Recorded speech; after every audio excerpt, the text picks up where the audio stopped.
Hello there. It is a beautiful evening on Hood Canal, and this is the first evening that we've had that it hasn't been raining, so I thought I would take advantage of it with our video. Hopefully you can hear me over the cars driving on the freeway, but this is a view of the beach behind me, and it's just gorgeous. Well, we're in our daily devotional today, and we're reading Revelation chapters 9 through 12, and I'm actually going to include in chapter 8 because I didn't talk much about it yesterday, and I really think that it fits with the context of the chapters that we read or are reading today. So what's going on here is I noticed something in this passage that I don't know if I've ever put these two things together before. See, what's happening here again is so much imagery, there's so much going on, and we can get lost in trying to figure things out. And again, I want to remind everyone that this book was not written for endless speculation about what could be. This was written, and it says it at the very beginning, for those that were reading it to understand it. So check this out. So in the midst of all of this, the judgments have started. The trumpets have begun to, not yet. They're going to start blasting off here. The angels are going to start blasting the trumpets. But right before that, in chapter 8, verse 4, it says the smoke of the incense mixed with the prayers of God's holy people ascended up to God from the altar where the angel had poured them out.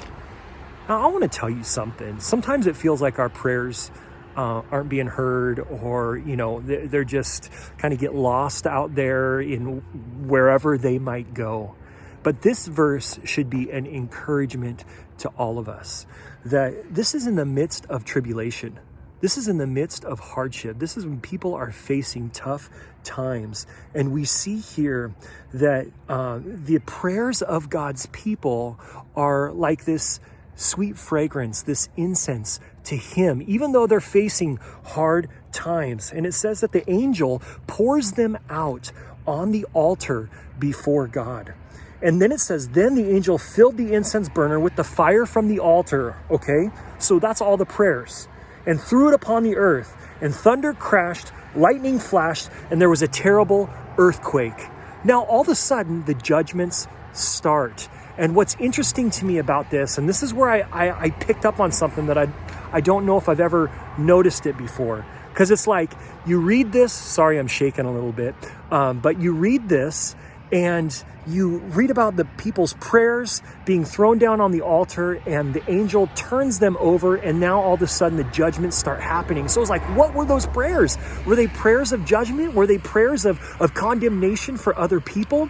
And that's really what it seems like here.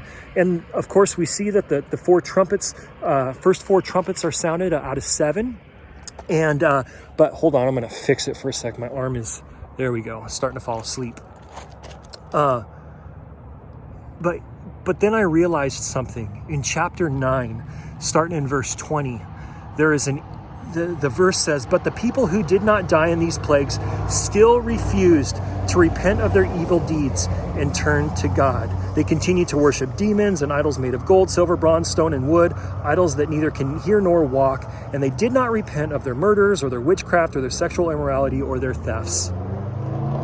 What that says to me is that the prayers of God's people were not prayers of judgment and condemnation for the world that did not know Jesus. What those prayers were, they were prayers for the world to come to know Jesus. And God knew He had a plan, and He decided He knew that things were coming together and that the world was going to come to an end. And so He knew that there had to be fiery tribulation to make things happen, because oftentimes that's when people come to know God, is during hard times, is during times of fiery tribulation or tough seasons or circumstances.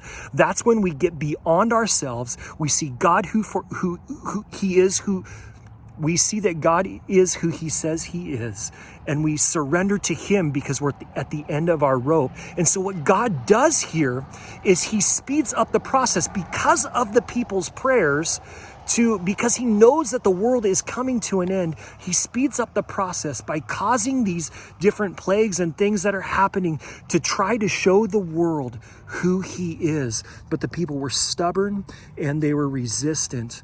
And then when it goes from there, what happens is,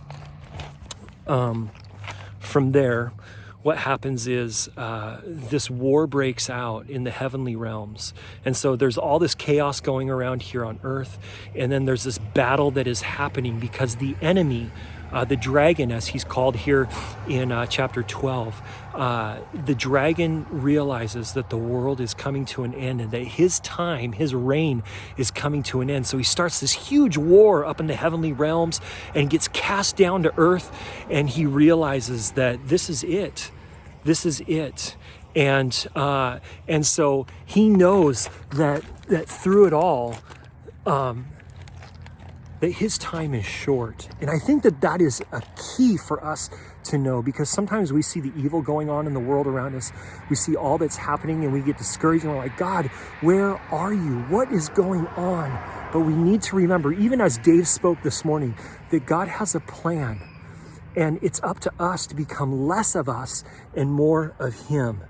Because this is where it says that he got thrown down to earth. And it says that he was defeated. They defeated him by the blood of the Lamb, meaning Jesus Christ, and by their testimony.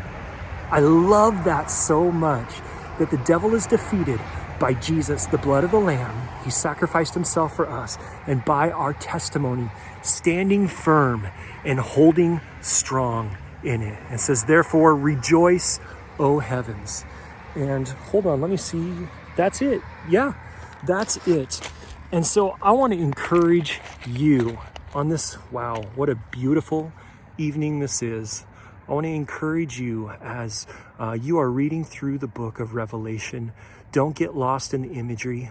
Don't get tied up in all that stuff. If you want to research it out, go for it. Do it. It's fun to do that stuff. But remember who this is about. Remember, it's about Christ's victory. And remember that our prayers matter, that your prayers matter.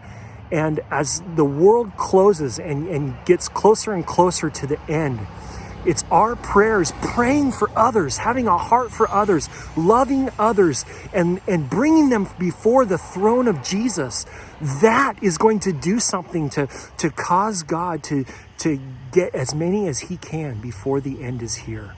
So I want to encourage you to grow in your love, to grow in your intercession and prayer for others.